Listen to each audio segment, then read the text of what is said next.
Assalamu alaikum. Ina fatan dai kun zo lafiya a cikin wannan wuri da albarka insha Allah. Kuma da fatan dai kuna cikin koshin lafiya. Barka ku da sallah ko muna cikin gafara da zama tare. Allah ya bai mana gaba da insha Allah. Dige.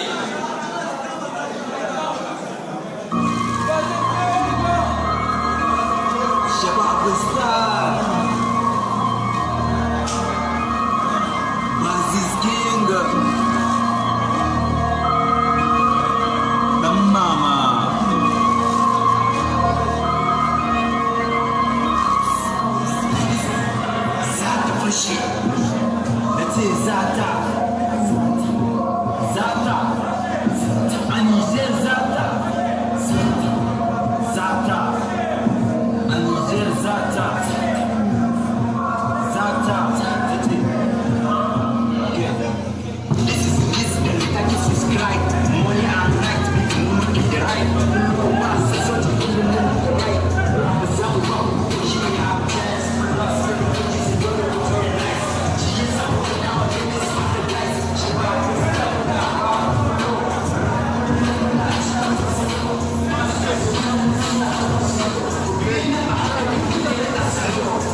I'm going to Nisha, zan shigo shekau da na shigo sun watse magagata suke tsoro na suke sarki da na shigo an tashi bulo nake ba su ba fashi